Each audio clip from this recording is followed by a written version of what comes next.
Voici comment j'ai créé mon tout premier vrai business en première année d'université. Parce que je sais tout simplement que ça peut t'inspirer réellement à passer à un autre cap ou à prendre la décision qui t'empêche d'avancer aujourd'hui.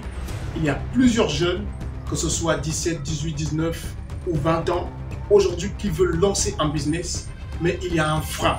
Parce que peut-être qu'ils n'ont pas encore écouté une telle histoire. L'histoire qui va suivre va certainement te pousser à quelque chose. Ça se passe à la même période de l'année, il y a quelques années en arrière. Je quittais de l'université, je suis dans le bus. Et le bus passait par le Grand Marché.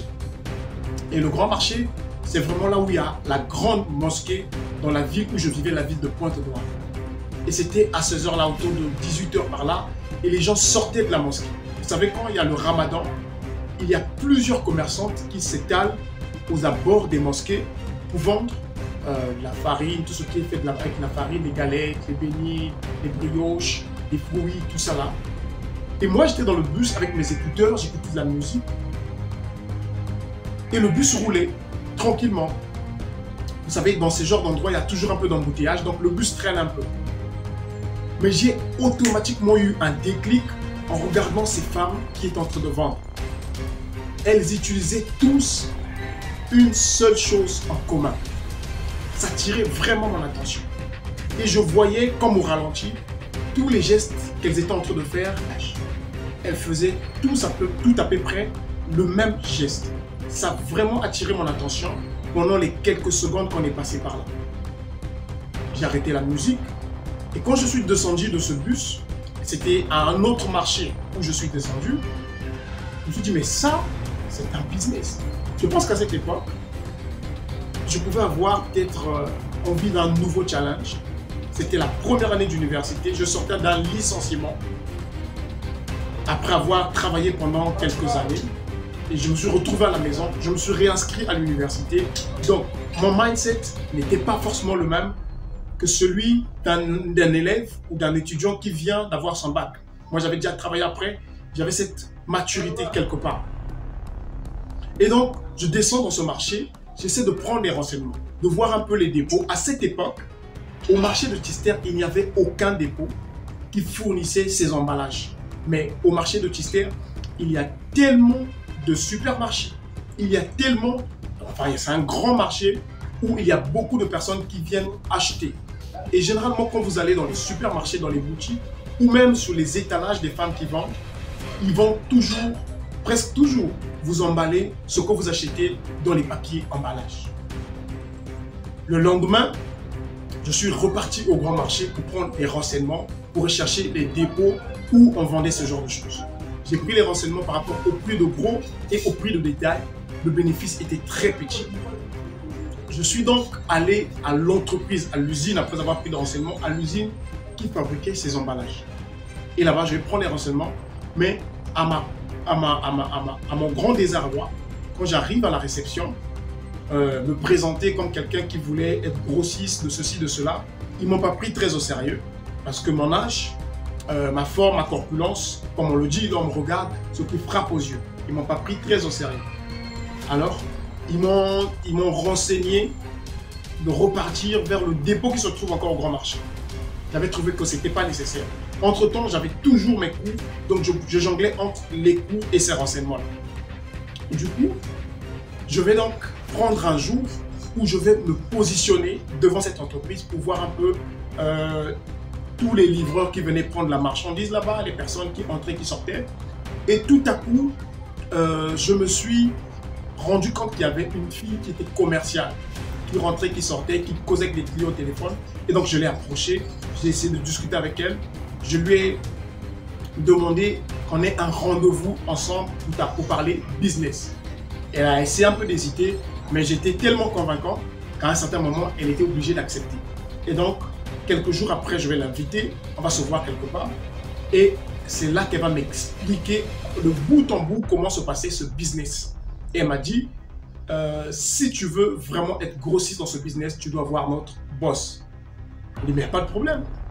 Et elle m'a dit qu'il fallait commencer autour de 1 million, acheter de la marchandise au moins de 1 million de francs CFA pour être considéré comme grosse TTC. J'ai dit, il n'y a pas de problème.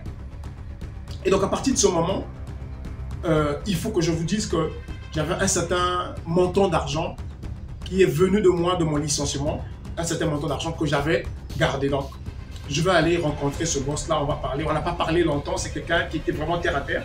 Il a dit, bon, il te faut ça va faire autour de 800 000 francs. Et donc, j'ai accepté. La première erreur que je vais faire, c'est vraiment de croire que quand je vais venir avec mes emballages, ça va partir comme des petits bouts de pain. Et donc, je lui ai dit, oui, je vais les acheter. Et donc, quelques jours après, je suis venu, j'ai fait l'achat. J'ai pris toute la marchandise de près de 800 000. Je suis allé entreposer cela chez moi. Alors qu'on vivait dans une maison vraiment très resserrée avec ma femme et tout, j'ai déposé tout ça là chez moi. J'étais en première année d'université et j'avais une femme. Donc voilà, c'était compliqué. Donc j'ai tout entreposé chez moi. Alors la deuxième étape pour moi, c'était vraiment d'aller chercher de la clientèle. Sur mon PC, j'ai fait tout ce qu'il fallait faire. J'ai fait des papiers d'entreprise, des cartes d'entreprise. J'ai fait des papiers publicitaires. J'ai mis mon numéro, j'ai mis tout ça là. J'ai créé des trucs vraiment fictifs. Mais ce qui était plus important pour moi, c'était qu'il y avait de mon numéro là. J'ai fait donc le terrain. J'ai pris de ceux qui connaissent Pointe-Noire, de Vanvan jusqu'au marché Tister, parce que pour moi, je ne voulais pas aller vers le grand marché, parce que le grand marché, il y avait déjà des grossistes là-bas, ceux qui avaient déjà la maîtrise du terrain. Je me suis positionné plus vers le marché de Tister. Et donc là-bas, j'ai fait la prospection. Je suis passé de boutique en boutique, discuter avec les commerçants pour les proposer, pour les déposer ma carte d'entreprise, pour les proposer les prix, tout ça. Enfin, on vendait tous au même prix. Mais moi, ce que je les présentais, c'est que moi, j'étais très rapide parce que j'étais juste à côté et qu'il y avait mon numéro de téléphone qui était là. Et donc, tous ils ont pris, chacun pouvait prendre comme il pouvait. Mais un jour après, j'ai reçu aucun appel. 2 jours après, aucun appel. 3 jours après, aucun appel. Au 4e jour, c'est là que j'ai commencé à recevoir des appels alors que j'étais même en cours. J'ai commencé à recevoir des appels que monsieur, je veux ça, c'est la boutique, ça. Ah, où se trouve la boutique? Et j'ai commencé à livrer. Je n'avais même pas encore de dépôt. J'ai commencé à livrer au fur et à mesure. Les livraisons venaient de plus en plus.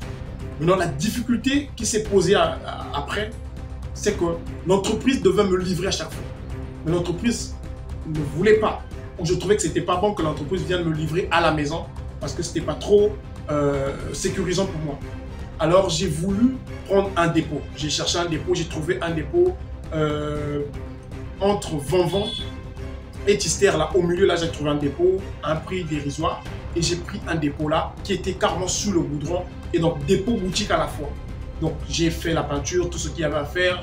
J'ai fait la décoration, le nom de l'entreprise. C'était Papex Fournisseur. Ça, c'était le nom de ma première entreprise. Ça me fait encore rire aujourd'hui. C'était Papex Fournisseur. J'ai encore les papiers, je vais te montrer. J'ai affiché ça en vidéo pour que tu vois. Papex Fournisseur. Donc, j'ai commencé comme ça à travailler. Donc, des jours, j'étais à l'école, c'était fermé. Je recevais des appels et je pouvais livrer les après-midi. Et au fur et à mesure, les appels ont commencé à venir de plus en plus. J'ai commencé aussi à livrer les pharmaciens. J'ai commencé à livrer les pressings, les grands papiers, là où on met les vestes. J'ai commencé aussi à livrer les pressings. Et de plus en plus, j'avais envie de livrer les pâtisseries, les grandes pâtisseries. Et je suis même allé jusqu'au point de livrer la pâtisserie Alibaba avec les emballages où c'est imprimé. Il y avait des impressions de la pâtisserie et tout. Je les ai fait. Et donc voilà, cette situation-là, ça m'a permis de lancer ma toute première entreprise. Et j'ai appris dans cette entreprise-là comment parler avec les clients, le service client, la logistique,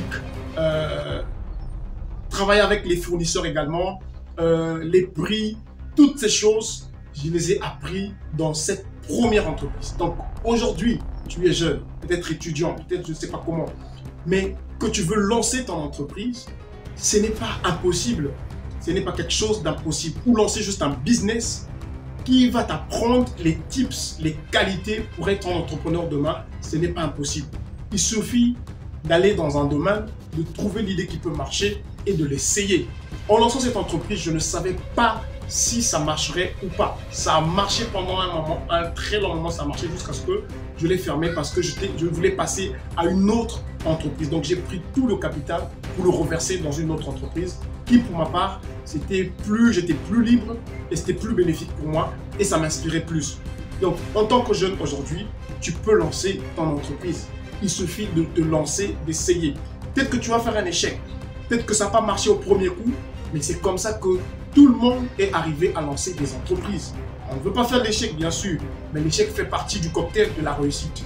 Et donc aujourd'hui, pour toi, si tu veux lancer ton entreprise, c'est possible. En commentaire, dis-moi quelle est l'idée d'entreprise que tu veux lancer, quel est le type de vidéo. Est-ce que tu veux que je continue avec cette série de vidéos pour t'expliquer toutes les erreurs que j'ai fait moi en lançant mon entreprise et toutes les leçons que tu peux tirer avant de lancer ton entreprise. Mais la première erreur déjà que je relève, c'est que j'ai acheté de la marchandise sans avoir fait face aux clients. Or, aujourd'hui, ce que je ferais moi, c'est d'aller d'abord au contact des clients, prendre les commandes et puis après aller acheter la marchandise.